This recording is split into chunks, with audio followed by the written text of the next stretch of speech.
Pour ce nouveau rendez-vous de Destination Poitou, c'est à une cinquantaine de kilomètres au nord-est de Poitiers que nous nous rendons.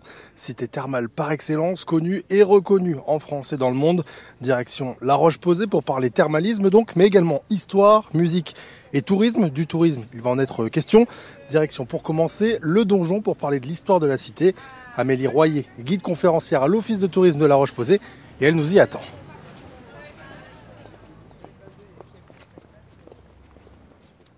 Bonjour, bienvenue à La Roche-Posay. Je m'appelle Amélie, je suis guide conférencière à l'Office de tourisme et du thermalisme de La Roche-Posay et je vous invite aujourd'hui à découvrir le donjon. Alors, La Roche-Posay, avant d'être la ville thermale qu'on connaît aujourd'hui, c'est quand même une commune de un peu plus de 1600 habitants. Tout à fait, et ça depuis le Moyen-Âge, puisqu'à La Roche-Posay, on avait 1500 habitants auparavant dans la petite ville de La Roche. La Roche-Posay vient de deux communes. La Roche, ville médiévale, où on est aujourd'hui. Et puis, à vol d'oiseau, à 2 km d'ici, on a une ancienne commune qu'on appelait Posay-le-Vieil, avec une église du IVe siècle, une ancienne abbaye cistercienne. Et on a rassemblé ces deux communes pour faire La Roche-Posay en 1806. Alors, forte empreinte médiévale, vous l'avez dit, on est devant le donjon, on va peut-être même pouvoir y rentrer. Bien sûr, avec plaisir. Allez.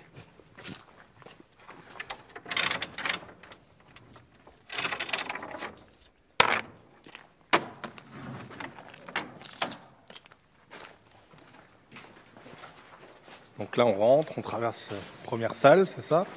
Alors cette salle, effectivement, c'est la salle du rez-de-chaussée actuelle, mais il faut savoir que la salle primitive était 2 mètres sous nos pieds, puisqu'on a remblayé la cour, et la cour du donjon et l'intérieur du donjon, puisqu'on est sur un sol très fragile, en pierre, en tuffeau, qu'il faut rehausser, remblayer, restaurer régulièrement pour garder la stabilité du sol. Hop.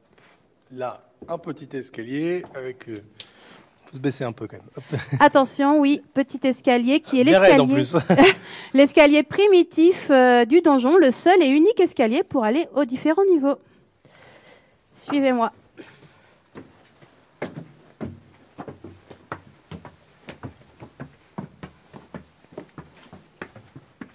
Donc là, on est à l'intérieur du donjon. C'est quoi l'histoire du donjon?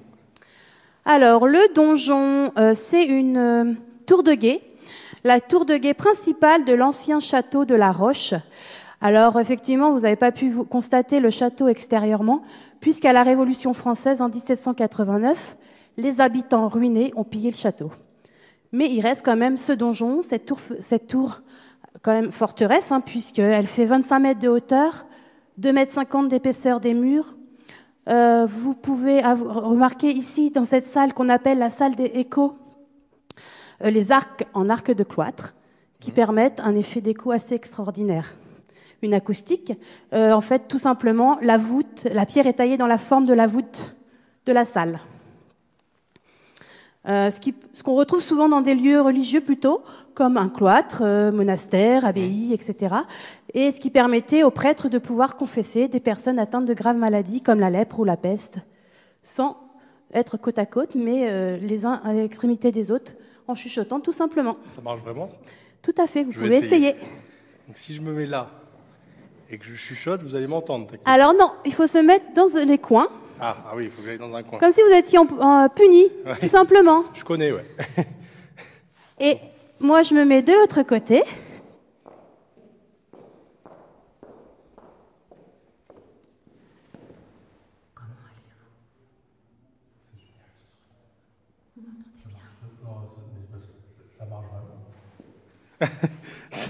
Alors? Ouais, ça marche. Et effectivement, ça marche. Bon, là, ça marche bien parce qu'on est deux en plus.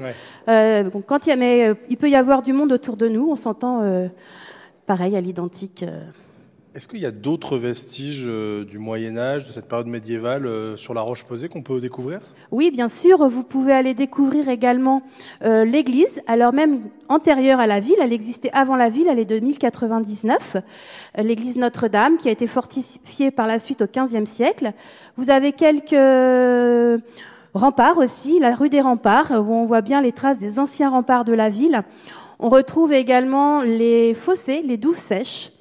Et puis la porte Bourbon, qui est l'une des entrées principales du XIIe siècle, On avait également 2 autres portes qui ont complètement disparu au XVIIe et XVIIIe siècle. Qu'est-ce que vous conseillez aux touristes de découvrir quand ils viennent sur Alors, la Roche-Posay? en tant que guide, je propose 3 thématiques de visite sur la Roche-Posay, puisqu'effectivement, là, nous sommes dans le cœur médiéval, mais il faut savoir que la ville aussi est importante au niveau thermal, avec une architecture Belle Époque et toute une histoire thermale depuis plus de 5 siècles à la Roche-Posay. Et également, elle a subi des faits marquants pendant la Seconde Guerre mondiale. La Roche-Posay était à la fois en zone libre et en zone occupée. Donc je vous propose également une visite sur les pas de la Seconde Guerre mondiale. La présence de l'eau, on l'a dit, hyper important dans l'histoire de la Roche-Posay, mais pourquoi? Alors l'eau de la Roche-Posay, il y a plus de 5 siècles en arrière, on a découvert ses propriétés, ses bienfaits. Alors, on entend souvent dire que c'est le médecin d'Henri IV, Millon, qui aurait été vraiment le premier à découvrir les propriétés de l'eau de la Roche-Posay. Millon était aussi le médecin de Louis XIII. Et puis après, il y a des légendes. On a les légendes, par exemple, le cheval de Duguesclin, par exemple, qui a été pris d'une grave maladie, qu'on a chassé des remparts et qu'on a découvert quelques jours plus tard intact, guéri de la maladie. L'eau thermale est principalement dans le parc thermal, dans une nappe phréatique, et cette eau est puisée à 13 degrés, et on va la chercher à 30 voire 80 mètres en fonction de la pente du parc. Et ça, on aura bien sûr l'occasion d'en reparler. J'ai vu qu'on avait quelques parcours aussi de Terre Aventura, ça marche bien pour découvrir la ville? Tout à fait. On a 2 parcours à la Roche-Posay, donc un plutôt axé sur le médiéval, Kerlouette sonne l'alarme, et un autre sur l'eau de velours de la Roche-Posay. Donc voilà, 2 parcours ludiques proposés aux familles, à tout public. Et aussi, tout nouveau, on a un livret d'énigmes-jeux pour les familles, les enfants en bas âge à partir de 6 ans, pour découvrir la cité médiévale en s'amusant. Bon, alors on va nous aussi aller sillonner la ville, partir à la découverte des différents lieux à ne pas manquer. On va ressortir si vous voulez bien, Amélie. Bien sûr. Bon, Amélie, on vient de sortir du donjon. J'ai cru comprendre qu'ici, à la Roche-Posay, il y a eu énormément de personnalités qui sont venues ici. Bah oui, bien sûr. Depuis d'ailleurs le Moyen-Âge.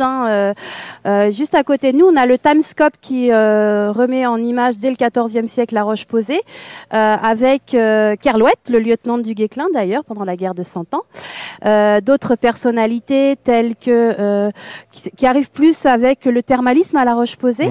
On a Florence Gould qui était française, qui est tombée amoureuse d'un riche Américain qui détenait des lignes de chemin de fer aux États-Unis et qui est venue nostalgique de sa belle France pendant 30 ans à la Roche-Posay, aux loges du Parc, ancien hôtel du Parc, dans la ville plutôt thermale. Et puis, elle a rencontré ici une année Pierre Benoît, un grand académicien, qui a fait venir de nombreux de ses amis, comme des grands littéraires, Cocteau, Giraudoux. On a eu cinéaste Sacha Guitry, Yvonne Printemps, Pinson, etc. Jusqu'à il n'y a pas si longtemps encore, on a eu Chantal Goya qui est revenue à la Roche-Posay. Oui, il y a quand même du monde et qui vient encore aujourd'hui. Pourquoi justement la Roche-Posay attire tant de personnalités? Eh bien, tout simplement parce que le thermalisme est quand même assez présent et fort. Et depuis les années 1900, on accueille les baigneurs et les baigneuses pour prendre les eaux à la Roche-Posay, au premier établissement thermal qui est dans le parc thermal. Et ce thermalisme a évolué avec des cures thermales après la Seconde Guerre mondiale. La Sécurité sociale a mis en place ce système de prise en charge. On est monté à presque plus de 10 000 curistes à l'année. Et aujourd'hui, on est à peu près 6 000 curistes. Bon, j'imagine que quand une personnalité vient ici, j'ai vu que Tino Rossi était venu par là aussi. Oui, tout à fait. Il y a de la discrétion. On a eu Brel, on a eu pas mal de gens, effectivement. Souvent, on les voit pas forcément. Alors, dans les années 30, comme Florence Gould, elle arrivait en Rolls-Royce avec ses serviteurs, ses 40 Pékinois. Mais effectivement, elle se faisait remarquer le jour de son arrivée. Et après, elle restait quand même assez à l'écart. Nous, vous avez vu, on est venu en 208, on a été sobre. En tout cas, c'est une cité qui attire de nombreuses personnalités, mais aussi des milliers d'anonymes tout au long de l'année grâce à ses thermes également, mais aussi grâce à son cadre naturel riche. On va aller le découvrir, on va se rendre sur les rives de la Creuse pour découvrir justement ce cadre complètement dépaysant.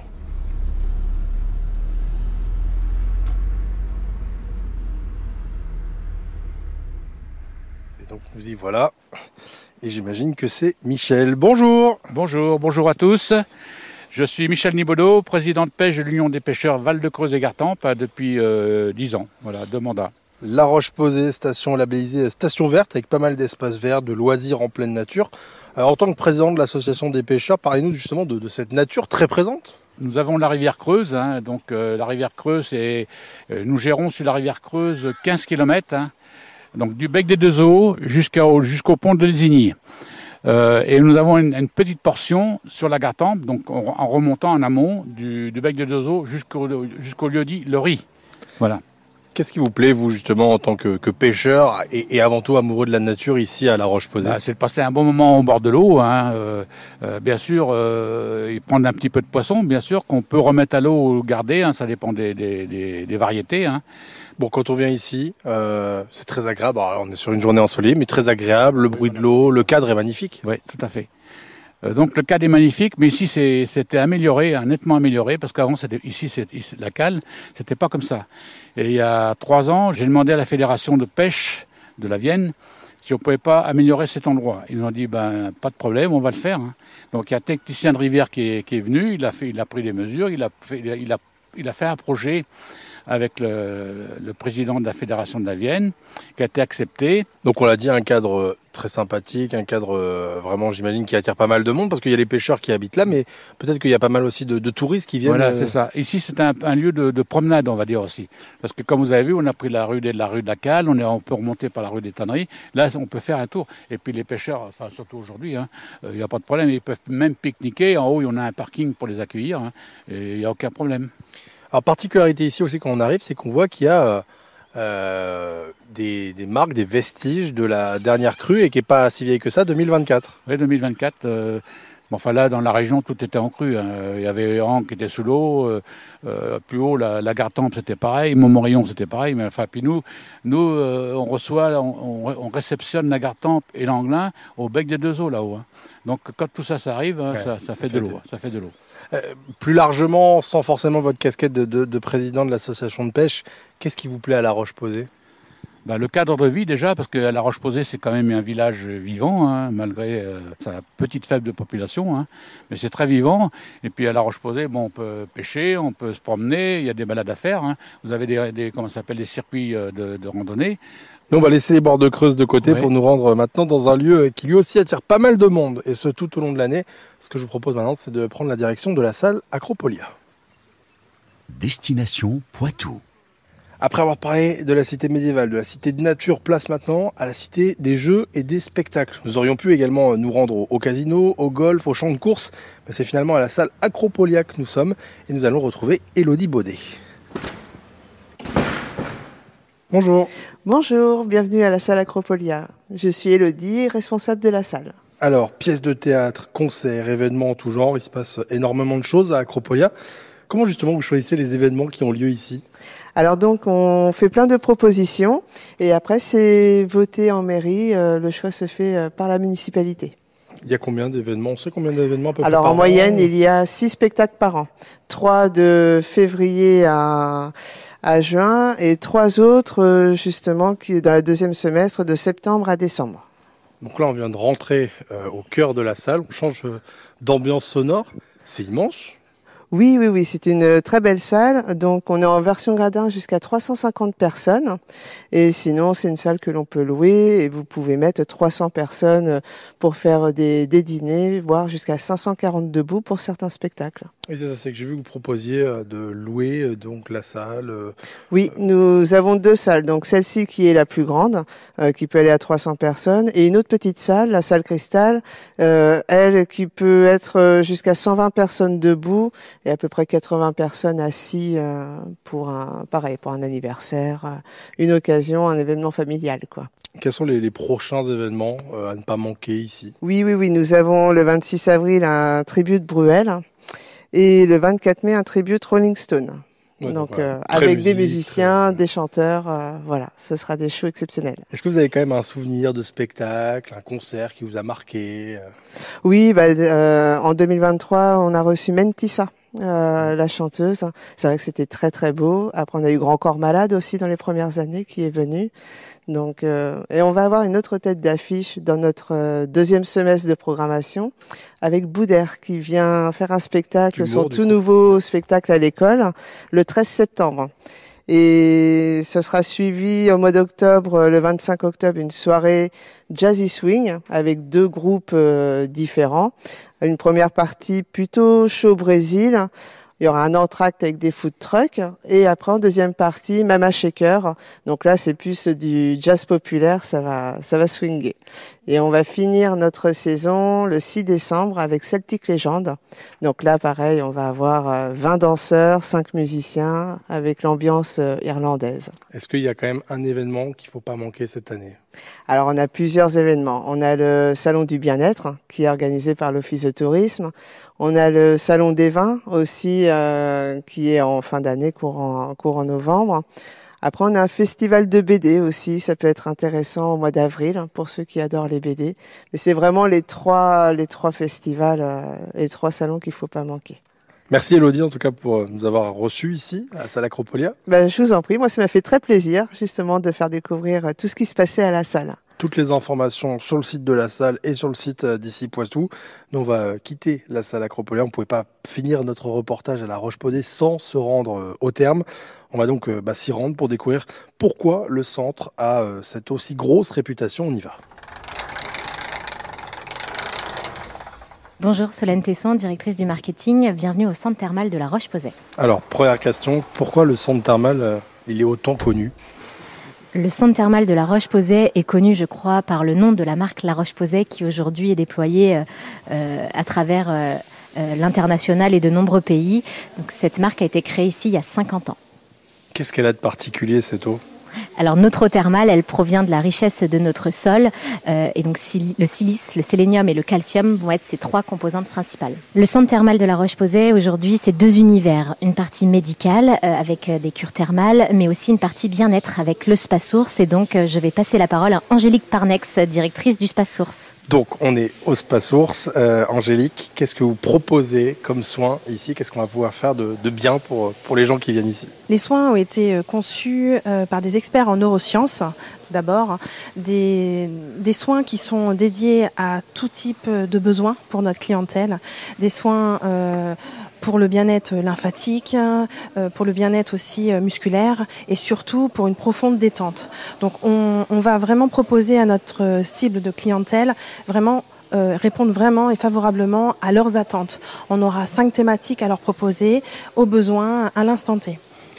C'est pour tous les publics, j'imagine que du coup, toute la famille peut venir. Oui, toute la famille peut venir à partir de 12 ans, tout à fait, et nous sommes ouverts du lundi au dimanche. Côté fréquentation, c'est à peu près combien, grosso modo, il y a de personnes qui viennent ici chaque année ? Sur l'année, on est sur une moyenne de 16 000 clients. Et alors, qu'est-ce qu'on vous demande le plus ? Est-ce qu'il y a un soin en particulier qu'on vous demande le plus ou non, justement ? Alors, principalement, on nous demande du réconfort, surtout du massage, mais surtout des massages bien ciblés aux attentes et dédiés à la clientèle. Et là, effectivement, au moment où on enregistre, il y a du monde qui vient profiter de cet espace. Solène, j'imagine du coup que c'est avec vous qu'on peut parler aussi de la marque La Roche-Posay, une marque connue, reconnue dans le monde entier, qui fête cette année ses 50 ans. Oui, effectivement, la marque La Roche-Posay a bien été créée et inventée dans ce petit village du Nord-Vienne qui est de La Roche-Posay, il y a 50 ans à présent. Et donc aujourd'hui, le centre thermal prodigue des soins, cure thermale dermatologique avec l'eau thermale qui est puisée directement dans le sol. Et au Spa Source, ce sont des protocoles de soins qui vont également être élaborés en lien avec les produits La Roche-Posay. Voilà. Et si vous habitez dans la Vienne, un nouveau bâtiment, le flagship, le pavillon des Sources, a vu le jour il y a 3-4 ans et n'hésitez pas à venir pousser la porte pour découvrir ou redécouvrir l'histoire du thermalisme. Il est ouvert 7 jours sur 7 et en une demi-heure, vous retracez cette histoire vieille d'un certain nombre d'années, depuis la légende de Duguay-Clin jusqu'à aujourd'hui 2025 à La Roche-Posay. Et c'est donc sur cette pause bien-être que nous allons refermer ce numéro de Destination Poitou. Un grand merci à Adrien et Giacobino qui m'ont accompagné pour la réalisation technique. Pour retrouver toutes les informations, rendez-vous sur le site d'ici Poitou. Quant à moi, je vous donne rendez-vous très vite pour un tout nouveau numéro de Destination Poitou. À très vite.